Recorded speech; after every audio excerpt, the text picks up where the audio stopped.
Selamat datang di podcast Nawasena episode kedua.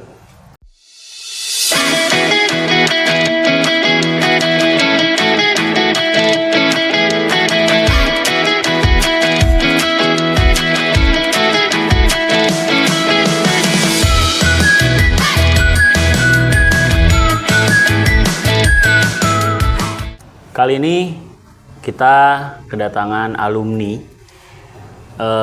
tahun 2022 ya. Ya betul, 2022. Namanya adalah Anggita. Betul ya Anggita? Betul. Ya, Kak Anggita ini Ya. dulu waktu sekolah kelas 12 apa? 12 IPS. 12 IPS. Ya. IPS berapa tuh? 12 IPS 2. 12 IPS 2. Masih inget nggak wali kelasnya siapa? Wali kelasnya Bu Rosma kalau nggak salah. Oh, Bu Rosma. Iya. Oke. Dada-dada buat Bu Rosma kalau Halo Bu Bu Rosma. Rosma, semoga sehat selalu. Oke, Bu Rosma, ini anaknya nonton. Anaknya sedang menjadi guru pengganti ya? Iya betul, info. Oke, guru infal. Jadi Kak Anggita ini adalah alumni yang sekarang saat ini sedang menggantikan Bu Eka dalam tugasnya yang sedang cuti ya, Bu Eka. Iya. Oke, Kak Anggita, Yes. gimana kabarnya? Alhamdulillah baik. Baik Sehat. ya, sehat. Alhamdulillah. Bapak apa kabar? Baik, alhamdulillah. Duh, jangan panggil bapak nih. Oke, Kak Anggita ini kan menggantikan Bu Eka Ya. sebagai guru sejarah. Betul Betul. ya? Sebagai guru sejarah. Artinya berarti Kak Anggita ini adalah mahasiswa pendidikan sejarah. Yes, betul sekali. Betul ya? Di universitas mana Kak kalau boleh tahu? Universitas Negeri Jakarta. Universitas Kampus Negeri Jakarta. Hijau. Kampus Hijau. Oh, jadi UNJ itu dikenalnya dengan kampus hijau ya? Iya kan, mungkin karena almetnya hijau kali ya. Oh, Terus bukan karena kampusnya banyak pohon. Ya banyak, cuman tetap saja panas. Tetap saja panas. Oke. Tidak Namanya juga berpengaruh. Jakarta. Iya. Ya, bisa diceritain nggak dulu waktu Kak Anggi menentukan masuk PTN itu prosesnya gimana sih, Kak Anggi? Mungkin dimulai dari jurusan dulu kali ya. Iya, jurusan Yang betul. dari terkecil. Jadi sebenarnya awalnya nggak terencana sih bakal ke sejarah apalagi ke pendidikannya Pendidikan. itu. Awalnya tuh pas kelas 12 itu udah harus menentukan pilihan kan. Selanjutnya mau kemana nih, apalagi sama BK nih ditagih mulu. Oh, gitu. Mau kemana nih gitu jurusannya. Bahkan konsul juga harus memilih sekitar beberapa prodi yang sekiranya mau direncanakan untuk kedepannya. Nah, disitulah saya tertarik sama sejarah gitu. Oke. Mungkin pertama karena guru saya lumayan asik gitu ya, Bu Eka tentunya. Oh, Bu Eka. Bu Eka, terus Pandang juga, mereka guru sejarah yang keren-keren. Buddha Silah juga, makanya dari situ Oh, saya Buddha Silah udah pensiun tahu kan? tahu. Oke. Nah, makanya saya mulai tertarik tuh sama sejarah. Terus yang kedua, selain karena guru sejarah di SMA, karena Bapak tahu aplikasi Pinterest gak? Iya, Ya, tahu yang Pinterest. estetik itu. Yang gambar-gambar itu Betul. kan. Nah, ya. saya tuh suka ngeliatin sama yang kayak bangunan-bangunan kuno, terus kayak yang vintage gitu. Vintage ya. Walaupun agak nyeleneh ya. Iya, betul. Nggak ada korelasinya nih sama prodi, tapi saya pikir saya suka sama yang berbau kuno-kuno gitu. Nah, mungkin ini ada kaitannya dikit walaupun ya. sama sejarah gitu kan. Jadi kayak, oh mungkin ini jurusan yang paling estetik buat saya. Tapi sebelumnya tadi kan Anggi awalnya bilangnya bahwa awalnya tidak berencana ke Tidak sejarah. berencana. Nah, rencana awalnya mau kemana sebetulnya? Tertariknya itu ke arsitek mungkin, Arsitek. atau di DKV. Oh, Karena komunikasi visual ya. iya seneng gambar, cuman mungkin kayak saya mikirnya saya hanya sekedar bisa tapi tidak berbakat Oh, secara gitu. mendalam gitu di dalam Oke. untuk kesana gitu. Jadi kayak mungkin harus ada pilihan prodi lain yang jadi pertimbangan gitu. Oke, jadi jatuhlah di sejarah. betul. Nah, berarti sangat wajar ya jika awalnya kita punya rencana kemudian akhirnya berubah itu sangat wajar ya di kalangan usia-usia seperti remaja gitu ya. Labil dan harus banyak pertimbangan juga. Tapi ketika kemudian Anggi menentukan sejarah sebagai jurusan kuliah, ketika masuk di jurusan sejarah itu lalu kemudian kuliah, ada hal-hal yang menjadi penyesalan atau mungkin tidak ada tapi malah menikmati gitu? Penyesalan sih nggak ada, cuman waktu awal-awal emang harus survive gitu ya. Jadi kebetulan teman-teman seprodi saya, seangkatan saya juga, kayak saya rasa mereka tuh bacaannya tuh banyak gitu ya. Jadi kayak eksplorasi pemikirannya, terus kayak pengetahuannya itu lebih banyak gitu. Jadi kayak saya ngerasa, oh ternyata nggak sampai nggak cuma sekedar itu doang ya yang saya ketahui gitu. Jadi ngerasa kayak bukan saingan tapi mendorong saya untuk belajar sejarah lebih dalam lagi gitu. Emang kalau orang sejarah itu bacaannya banyak ya, karena dia kan bidang studinya tuh ada di dokumen, di buku gitu kan, sehingga dia dipaksa untuk membaca gitu. Kalau sejarah tuh ya. Ya nanti kita ngomongin sejarah lebih lanjut lah ya. Nah, terus ke Anggi, balik lagi ke proses masuk PTN. Masuknya jalur apa waktu itu? Waktu itu jalur SBMPTN. Kalau sekarang sebutannya SNBT ya. SNBT ya? Iya, jalur tes UTBK. Berarti tes tulis. Boleh spill nggak skornya berapa dulu? Skor, aduh udah lama banget ya udah Pak. Lupa ya? Mungkin sekitar 630 sampai 650-an Mas, di antara itu. Itu besar, 650? Waktu itu tergolong besar sih, tapi besar, ya. kalau untuk skor-skoran ya itu tergantung prodi yang dituju juga.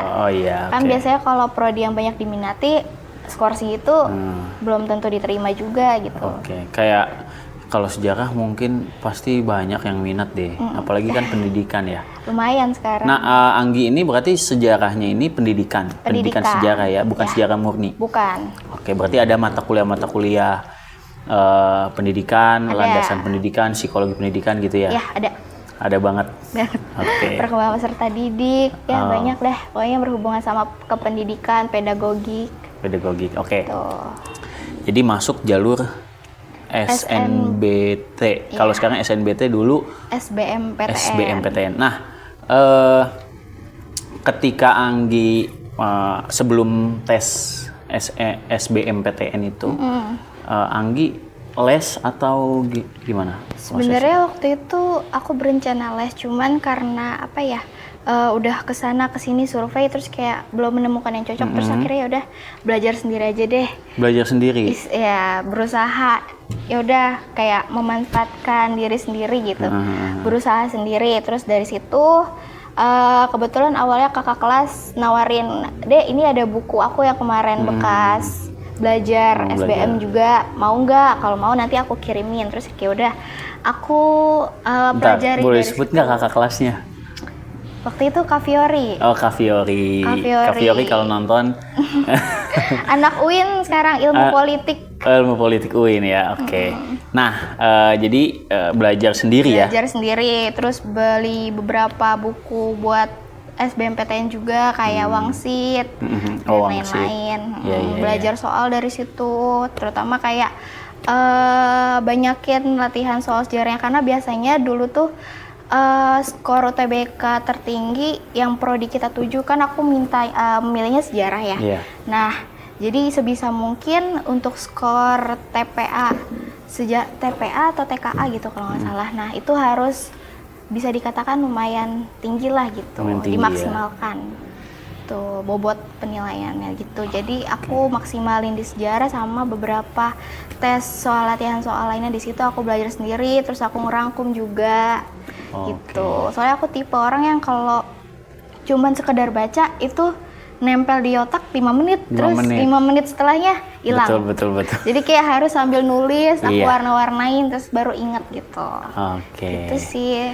Berarti visual banget ya? Visual. Gaya belajarnya visual ya? Visual juga. Jadi para pendengar Nawasenian, tidak menutup kemungkinan ya untuk kita yang mau lolos UTBK atau SBMPTN itu SNBT sekarang tanpa les juga bisa. Itu ada banget kok ya, banyak banget kok cerita orang yang bisa lulus tanpa les. Tapi memang kalau kita mau les juga lebih bagus ya, nggak apa-apa. Lebih bagus. Tapi kalau tidak memungkinkan pun tidak masalah. Yang penting kita sendiri ada kemauan. Betul, gitu, jangan malah kitanya, kita nggak les, nggak ikut gitu ya. Jadi nggak ikut tesnya kan, sayang banget gitu ya. Betul. Kesempatannya itu cuma sekali. Iya, gitu. Karena umur juga makin bertambah kan ya. Kalau dipending terus makin malas kuliah. Betul, oke. Nah, masuk ke pertanyaan selanjutnya nih, Anggi nih kan berarti sekarang itu sudah jadi mahasiswi UNJ semester berapa? Semester 6 sekarang. Semester 6 sekarang. Pada awal-awal kuliah atau sampai saat inilah, kegiatan kemahasiswaan Kak Anggi apa aja?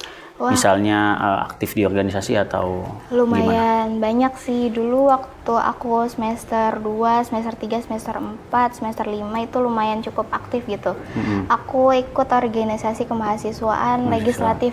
BLMP namanya kalau di UNJ. Itu tingkat prodi sama ada BPM, Badan Perwakilan Mahasiswa, itu khusus untuk tingkat fakultas. Iya, kedua organisasi itu bergerak di bidang legislatif. Jadi kalau organisasi pemerintahan mahasiswa atau OPMAWA itu ada kayak BEM itu eksekutif dan juga ada BLM, Badan Legislatif. Nah, aku bergerak atau ikut organisasi di bidang legislatifnya itu. Terus selain organisasi, aku juga ikut kepanitiaan. Biasanya berkecimpungnya tuh lagi-lagi di divisi HPD. Desain, karena memang mungkin tertarik di situ ya. Tapi emang jadi lingkaran setan sih. Sekalinya udah desain, udah masuk HPD, ya seterusnya bakal kamu aja deh. Kayaknya nggak cuma di kampus deh, di dunia kerja juga gitu. Gitu ya. Bener. Boleh tanya sama beberapa guru, temen yang punya tugas khusus gitu ya. Jadi emang udah dipercaya di situ, seterusnya dia lagi gitu ya. Misalnya jadi MC orang tersebut ya, kesananya jadi MC gitu ya. MC permanen jadi. MC permanen. Oh, jadi Kang Anggi ini banyak sekali aktif di organisasi dan kepanitiaan ya. Kalau nggak salah, dulu waktu sekolah juga kan Kang Anggi ini aktif di ekskul ya? Iya. Betul nggak sih? Betul. Ekskul apa, Anggi? Ekskul Rohis dengan Pak Ahmad sebagai pembinanya. Dulu saya itu baru masuk ya. Iya, baru masuk, guru baru. Terus dipercaya untuk membina Rohis. Lalu Kak Anggi sebagai ketua keputrian ya. Iya, diamanahkan sebagai ketua keputrian. Oke. Mudah-mudahan kabar baik untuk teman-teman keputrian angkatan Anggi ya. Iya. Tolong disalamin ke teman-teman semua. Semoga sukses selalu. Oke. Jadi kemahasiswaannya cukup aktif di legislatif gitu ya. Kemudian di kepanitiaan juga. Nah, kalau berarti di eksekutif enggak? Eksekutif enggak. Oh, enggak di eksekutif ya. Kalau di kampus Bapak nih sharing aja ya. Iya. Kemahasiswaan itu kita harus merasakan dua-duanya, eksekutif dan legislatif. Jadi misalnya di tahun pertama kita masuk, tahun kedua semester 2-nya, itu kita sudah rekrutmen ke pengurus eksekutif, tingkat prodi dulu, eksekutif. Bertahap, Nanti setahun di eksekutif, kemudian tahun kedua itu kita jadi pengurus inti, masih di eksekutif, jadi pengurus inti. Cuman di tahun kedua itu kalau ada yang mau ikut lembaga legislatif itu boleh diperbolehkan, tapi tidak banyak. Paling dalam satu angkatan tuh hanya 1-2 orang menjadi legislatifnya. Nah, baru di tahun ketiganya satu angkatan itu akan beralih menjadi legislatif. Jadi merasakan semuanya gitu kalau di kampus Bapak. Memang beda-beda ya kalau setiap kampus itu. Sebenarnya boleh juga sih kalau misalkan tahun pertama ikut legis atau eksekutif duluan, terus tahun berikutnya ikut yang satunya lagi. Ya. Tapi kalau di UNJ itu tidak boleh ikut berbarengan gitu karena secara fungsi antara legislatif dan eksekutif itu kan jelas berbeda ya. Satu pengawasan, yang satu penggerak dari program kerja itu sendiri gitu. Jadi nggak ada bias di antara keduanya. Tapi kalau mau ikut keduanya tapi secara bergantian juga boleh sebenarnya. Nah, kita lanjut ke pertanyaan berikutnya nih soal jurusannya Kak Anggi nih sejarah. Meskipun tadi udah dijelasin sedikit ya tentang kenapa milih sejarah. Tapi ada nggak di jurusan Anggi sendiri studi sejarah khusus dalam peristiwa apa yang kamu suka gitu? Misalnya apakah kan sejarah itu ada sejarah internasional gitu ya, ada sejarah nasional. Kemudian sejarah nasionalnya ada misalnya tragedi tragedi Madiun, G30 dan lain sebagainya, Super Semar. Nah, apa fokus studi sejarah kamu? Fokus kalau dalam negeri kali ya. Ya, dalam negeri. Itu ada mata kuliah namanya Sejarah Indonesia Masa Pergerakan, Sejarah Indonesia Masa Orde Baru. Keduanya kan secara timeline saling berurutan gitu. Setelahnya, peristiwa setelahnya. Nah, kedua mata kuliah itu membuat saya mendapatkan pemikiran atau penggambaran, oh ternyata pada ketika tahun tersebut terjadi peristiwa ini gitu, dengan segala perspektif dan kejadiannya gitu. Dan kalau misalkan luar negeri, kalau sejarah internasional misalkan waktu itu saya milih sejarah Rusia. Jadi di situ dijelaskan atau diajarkan gimana sih sejarah Rusia pada masa belum kayak sekarang gitu kan. Kalau sekarang kan sudah republik gitu ya kalau nggak salah. Nah, berarti dulu masih Uni Soviet dong? Masih Uni Soviet. Sebelum Uni Soviet masih ada kekaisaran. Raja-raja. Dulu masih sistem politiknya monarki. Gitu. Mulai dari awal banget Rusia kuno sampai sampai sekarang gitu. Jadi dijelaskan dari awal sampai awal banget sejarahnya sampai akhir. Nah, terus selain ada sejarah Rusia, saya juga ada sejarah Amerika gitu.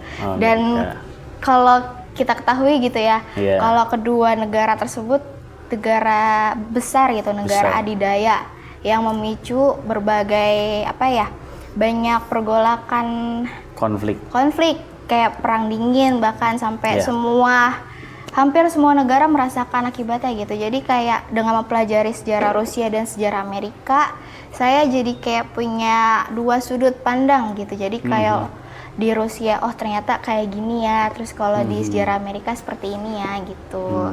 Jadi kayak kita mempelajari sejarah bukan hanya dari peristiwanya aja, tapi dari dua sudut pandang atau dua perspektif gitu. Iya, memang serunya sejarah itu begitu. Dulu juga ketika kuliah tuh mata kuliah yang paling saya suka itu adalah sejarah peradaban Islam. Jadi karena di situ menjelaskan timeline Islam itu kemudian tumbuh seperti apa, dalam kondisi sosial seperti apa, apakah ada konflik gitu kan. Itu banyak sekali penjelasannya dalam sejarah. Dan belajar sejarah itu atau membaca sejarah itu bukan hanya tentang masa lalu ya, tapi kita kan bisa mengambil nilai gitu ya, pembelajaran untuk kita mengantisipasi hal-hal yang mungkin terjadi di masa lalu, tapi karena kita sudah tahu gitu kan, jadi kita bisa meminimalisir lah gitu kan. Oke, jadi Anggi suka dengan sejarah Rusia dan Amerika. Kenapa nggak tertarik ke sejarah Asia kayak Tiongkok gitu? Sejarah Asia, Tiongkok, mungkin karena sejarahnya cukup panjang juga ya. Dan kompleks, jadi mungkin saya nggak terlalu tertarik. Dan, walaupun sebenarnya seru, tapi kayak tiap orang punya favoritnya masing-masing gitu dalam membicarakan pembahasannya gitu. Kayak kalau sejarah Tiongkok tuh nama-namanya suka bingung kita, kayak kekaisaran Yin apa gitu. Jadi itu zaman dulu emang begitu. Iya, susah ya. Jadi menghafal nama-namanya. Kemudian selain sejarah nih, kita akan ngebahas soal jurusan Kak Anggi ini kan adalah pendidikan. Berarti prospek profesionalnya adalah guru. Meskipun tidak selalu ya, tidak selalu jurusan pendidikan itu kemudian jadi guru. Banyak juga yang akhirnya dia memilih karir di tempat lain. Betul. Banyak kok, nggak hanya. Cuman kan kita taunya kalau pendidikan itu jadi guru. Jadi guru pasti. Betul. Nah, apakah Anggi sengaja memang ketika memilih jurusan pendidikan itu memang ada terbesit dalam pikiran kamu mau jadi guru? Skalanya berapa ya kalau di itu? Ya, kalau di skala berapa? 1 sampai 10. 10 lah, 7. Oh, 1 sampai 10 7. 7. 7 nih. Mungkin karena background keluarga saya juga bapak saya guru gitu. Jadi dari kecil emang nggak jauh-jauh dari kependidikan. Jadi kayak udah tahu nih kependidikan di Indonesia tuh seperti ini gitu. Jadi kayak mungkin terinspirasi dari situ kali ya. Tapi untuk saat ini belum sepenuhnya hati saya terpanggil. Cuma mungkin seiring berjalannya waktu betul. Mungkin nanti akan ada terbesit untuk fokus jadi guru aja deh untuk memutuskan gitu. Tapi untuk sekarang masih mencari-cari sih apa yang sebenarnya menjadi passion saya gitu. Oke, jadi memang karena backgroundnya guru ya, di keluarga bapak guru. Kalau ibu? Ibu rumah tangga. Ibu rumah tangga ya. Ya karena itu mungkin di alam bawah sadarnya, jadi guru aja gitu ya. Iya, nggak lari jauh-jauh. Kayak jauh-jauh. Kalau guru sejarah itu kan mata pelajarannya cuma ada di SMA ya? Iya, ada di SMA SMP nggak ada ya? SMP dia include-nya sama IPS. IPS, ya. Oh iya betul. Jadi nggak tersendiri. Jadi Anggi sudah bersiap-siap dari sekarang praktek menjadi guru simulasi, SMA, betul, menghadapi anak-anak SMA sekarang itu gimana gitu ya. Wow, sekali. Jadi untuk sekolah-sekolah di luar sana, ini adalah mahasiswa yang sudah siap. Insya Allah ya. Insya Allah, karena belum sudah berpengalaman sih, juga. sebenarnya. Karena nanti kan kamu akan PKL juga ya? Iya. Akan PKL juga. Kira-kira tahun kapan atau bulan apa? Tahun ini sih sebenarnya tahun ajaran baru nanti. Oh, tahun ajaran baru, berarti sebentar lagi. Sebentar lagi akan PKL. Oke, Anggi, kamu ngelihat kondisi, boleh nggak minta pendapatnya nih ya? Boleh. Kondisi pendidikan di Indonesia khususnya atau umumnya, atau khususnya pendidikan di sekolah kita sendiri di SMA 90, apa yang menurut kamu mesti diberi catatan, diperbaiki mungkin, atau dikomentari? Oke, kalau khusus di 90 ya, sejauh ini udah bagus sih dengan berbagai guru-guru yang sangat kompeten tentunya. Mungkin yang perlu dievaluasi adalah sekarang kan siswa SMA itu sudah hidupnya berdampingan sama AI atau teknologi. Jadi kayak segimanapun caranya guru itu dituntut untuk menciptakan inovasi pembelajaran yang menarik gitu agar tidak monoton. Nah, di situ adalah tantangannya. Mungkin masih ada beberapa guru yang menggunakan teknik konvensional gitu dalam mengajar, tapi sebenarnya inovasi dalam mengajar itu juga diperlukan, kayak misalkan ada gamesnya, terus ada ice breakingnya. Nah, itu justru yang membuat siswa lebih tertarik gitu untuk belajar dan menumbuhkan motivasi belajar mereka juga gitu. Dan sekarang inovasi pembelajaran juga mulai beragam gitu ya, macam-macam gitu. Jadi memang kalau kita ngomongin pendidikan tuh karena memang sekarang zamannya bergerak ke digital. Banyak sekali aplikasi atau website berbasis artificial intelligence gitu ya. Jadi ya mau nggak mau kemudian itu akan masuk ke dunia anak-anak sekarang ya. Sehingga guru juga dituntut untuk bisa atau setidaknya mempelajari itulah ya. Gitu. Oke. Beradaptasi lah. Beradaptasi dengan itu. Oke, kalau umumnya, secara umum di Indonesia, ada nggak isu pendidikan yang sedang kamu soroti atau sedang kamu pengen tahu lebih lanjut nih? Kalau ada, saya lihat beberapa berita di televisi gitu menampilkan bahwa sekolah-sekolah di pelosok fasilitasnya sangat tidak memungkinkan untuk belajar gitu. Anak-anak juga kayak seadanya aja belajar, padahal fasilitas dan juga lingkungan sekitar tuh sangat berpengaruh dalam benar. Semangat belajar anak-anak juga. Kesejahteraan guru harus diperhatikan juga gitu. Bahkan ada cerita bahwa guru honorer harus berjalan sekitar berkilo-kilometer gitu untuk ke sekolah setiap harinya. Nah itu kan ya membutuhkan effort yang lebih juga gitu. Makanya pemerintah harus meng-highlight gitu, menyoroti pemerataan pendidikan dalam hal tenaga kerja maupun fasilitas dan aksesnya gitu. Terus pematangan dalam kurikulum juga.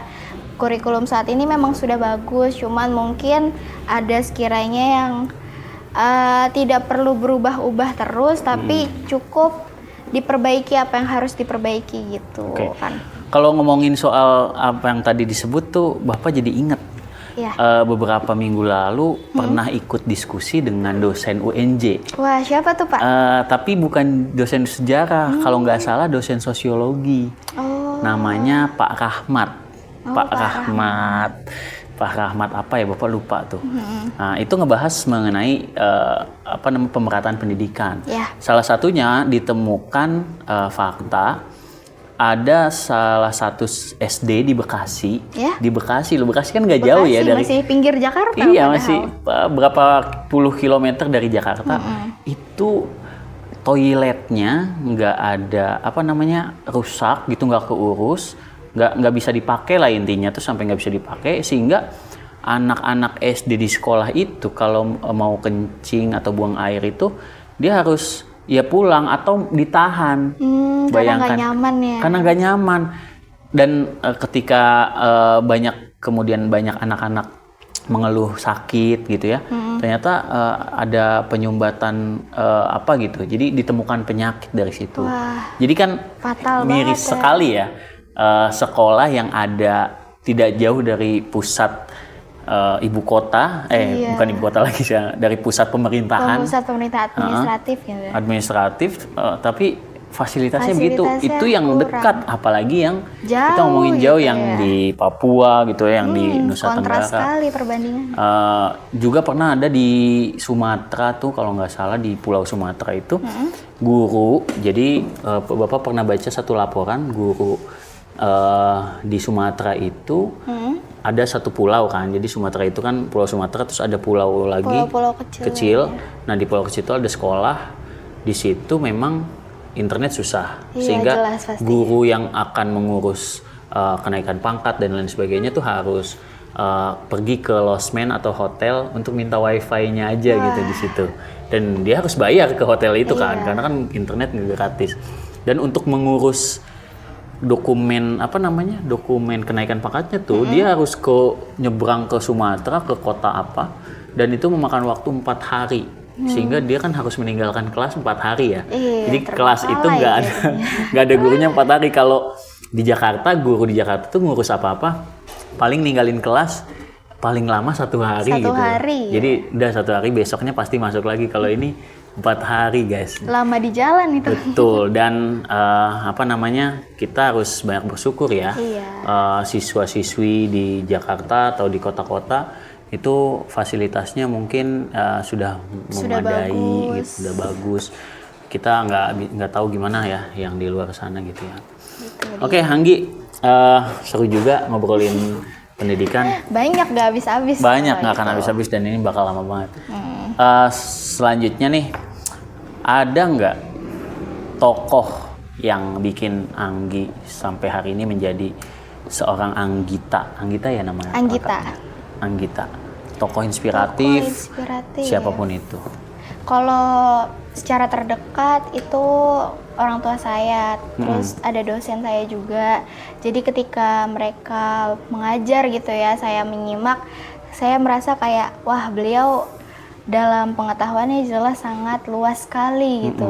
Dan ketika sedang menjelaskan sesuatu seperti ngalir aja gitu. Gitu. Dan kita juga kayak seakan-akan terhipnotis akan penjelasannya dengan yang sangat dalam itu. Terus juga kayak saya menginspirasi saya gitu untuk menambah bacaan saya, terus menambah pengetahuan saya juga, agar nantinya ketika saya memang terjun menjadi guru, saya bisa menjawab segala pertanyaan-pertanyaan dari murid, terus menjelaskan hal-hal yang mungkin mereka tidak ketahui atau tidak ada di buku gitu, hal-hal menarik gitu. Terus selanjutnya mungkin kalau tokoh, ada satu tokoh yang mungkin menurut orang-orang ini tokoh radikal, tapi menurut saya ini dia bisa menjadi sosok inspiratif juga. Contohnya kayak Tan Malaka, Bapak Republik Indonesia gitu. Beliau menginginkan sebuah Republik Indonesia yang mana rakyatnya itu memiliki mendapatkan keadilan gitu, sama rata gitu. Tapi ya apa yang terjadi sekarang tidak memenuhi cita-cita beliau gitu. Terus selain itu ada juga tokoh namanya Semaun. Mungkin nggak banyak orang tahu.